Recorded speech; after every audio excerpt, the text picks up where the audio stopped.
Operation সিঁদুর তাকে সফল যদি করে থাকে তাহলে সেটা ভারতবর্ষের সেনাবাহিনী। আমরা সেই সেনাবাহিনীর জয়গান গাই, তাদের জন্য গর্ববোধ করি, অহংকার বোধ করি।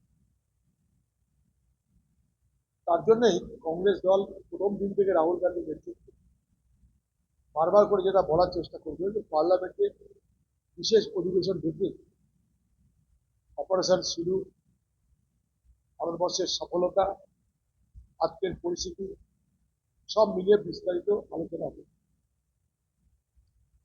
প্রধানমন্ত্রী তিনি আলোচনা করতে চাইছেন না, তিনি সর্বদলীয় মিটিংয়ে থাকছেন না।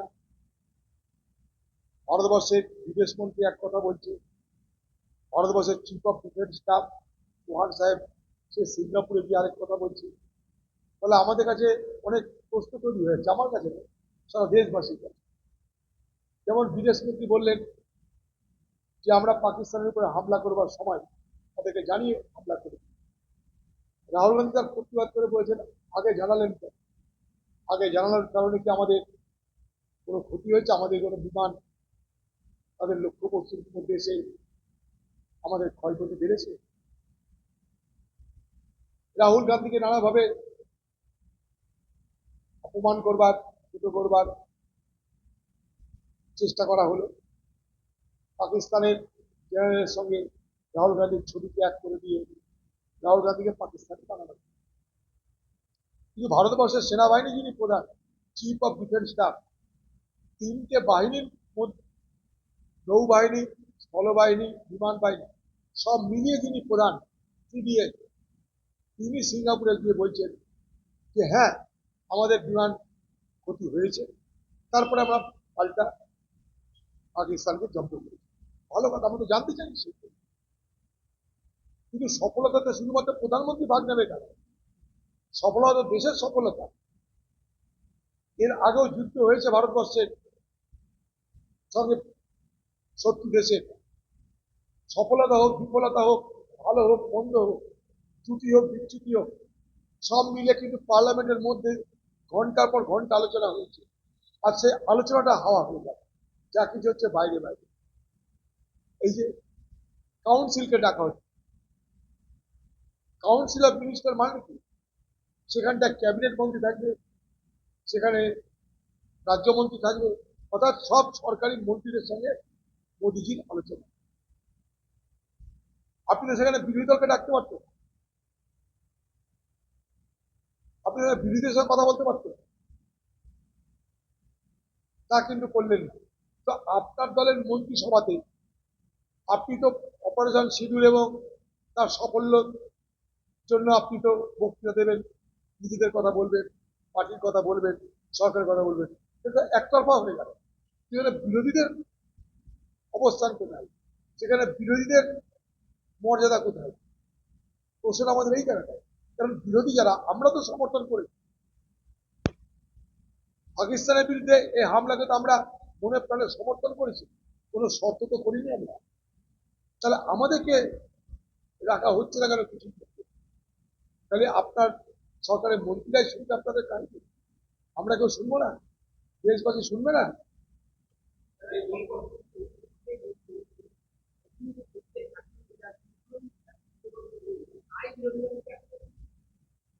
দেখুন, বিরোধীরা, আমি জানি প্রথম দিনই রাহুল গান্ধীর নেতৃত্বে কংগ্রেস দলের পক্ষ থেকে এবং তার পরপর সমস্ত বিরোধী দল, তারা পহেলগামের হামলার পর ভারতবর্ষের সরকারকে বলেছিল আপনার যে কোনো প্রতিশোধ দেওয়ার জন্য, পাকিস্তানকে শাস্তি দেওয়ার জন্য যা যা করণীয় করুন, আমরা সবাই সর্বদলীয় মিটিংয়ে রাহুল গান্ধী নিজে অংশগ্রহণ করেছি।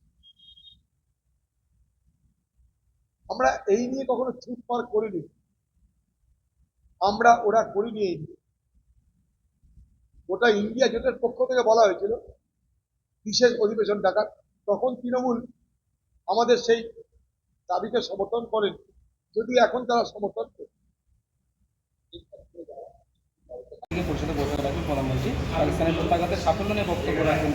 देखिए ऑपरेशन सिंदूर जो पहलगाम कायरानापूर्ण हमले की बात तय किए गए थे और अंजाम भी दिए गए हैं कि ऑपरेशन सिंदूर के लिए कांग्रेस पार्टी की तरफ से सरकार को पूर्ण समर्थन हम लोग दिए थे। और दूसरी बात ये ऑपरेशन सिंदूर हमारे देश की फौज ने, हमारे मिलिट्री ने अंजाम दिया और कामयाब हासिल की। लेकिन इसी दरमियान बहुत सारे विवादित बातें आ रहे हैं जहां सवाल खड़ा होते हैं। कभी हमारे एक्सटर्नल अफेयर्स मिनिस्टर कहते हैं कि हमला करने के पहले हम लोग पाकिस्तान को सूचना दी थी। तो राहुल गांधी जी सवाल उठा कि हमला करने के पहले क्यों सूचना दिए गए थे। इसमें तो पाकिस्तानी फौजों ने और सचेत हो जाएंगे। और क्या इसके लिए कोई बुरा असर हुई, कोई हमारे विमानों में कोई क्षति हुई। उस दिन राहुल गांधी जी जो शंका जताई थी, वो शंका को लेकर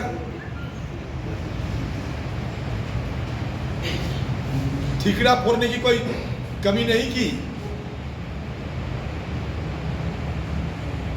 मजाक उड़ाने की कोई कमी नहीं हुई, आलोचना निंदा करने की कोई कमी नहीं हुई। लेकिन बाद में सिंगापुर में सांग्रीला बैठक में जब हमारे सीडीएस साहब खुद ये स्वीकारा कि हाँ हमारे कोई विमानों की क्षति हुई, फिर बाद में हम सारे खामियां को चूस्त दुरुस्त करते हुए दोबारा जो हमला बोला उसमें पाकिस्तान को भारी नुकसान है। ठीक है, हम भी तो चाहते हैं पाकिस्तान को तबाह किया जाए और ज़्यादा नुकसान हो। लेकिन कभी विदेश मंत्री, कभी सीडीएस साहब जो बात कह रहे हैं वो सब देश की सरकार और देश की सरकार की जो स्पोक्स पर्सन वो कभी नहीं स्वीकारा। तो इसीलिए एक माहौल बनते हैं जहां सवाल खड़ा हो जाते हैं। तो इसलिए हमारी तरफ से ये मांग किए गए थे कि एक अधिवेशन, एक विशेष सत्र बुलाया जाए पार्लियामेंट में। ये विशेष सत्र में हम विस्तार से सारे मुद्दे को लेकर चर्चा करेंगे और देशवासियों को भी अवगत कराएंगे। लेकिन वो मौका अभी तक नहीं मिले। बदले में केंद्र की सरकार खुद को ढिढोरा पीटने के लिए अपने काउंसिल, मिनिस्ट्री ऑफ काउंसिल, एक मंत्री की सारे सभा बुलाए जहाँ कैबिनेट मंत्री भी रहेंगे और जहाँ राज्य मंत्री भी रहेंगे और वहाँ सिर्फ सरकार की गुणगान किए जाएंगे। बाकी कोई सवाल पूछने का किसी की कोई हिम्मत भी नहीं, अधिकार भी नहीं, कोई मौका भी नहीं दिया जाएगा। तो इसमें जो भी होना है आज एक तरफा होंगे। खुद के सराहना खुद को करना पड़ेगा, खुद को श्रेय खुद को देना पड़ेगी। लेकिन हम चाहते थे कि देश को सराहना करें, हमारे फौजियों को सराहना करें, उनकी श्रेयों की हम चर्चा करें और तारीफ करें। ये मौका हमें हाथ नहीं लग पा रही।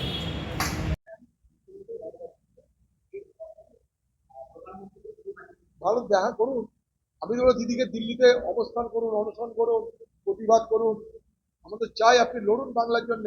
এই যে বাংলার এতগুলো লোক সুযোগ পাচ্ছে না, মনে করুন 100 দিনের কাজ, এই 100 দিনের কাজ তো কংগ্রেস সরকার এনে দিয়েছিল। সেই কাজটা এই বাংলায় হয়েছে, সেই কাজ সারা ভারতবর্ষের সব রাজ্যে চলছে। সেই কাজ ভারতবর্ষের কংগ্রেস রাজ্য, ভারতবর্ষের বিজেপি রাজ্য, ভারতবর্ষের বাম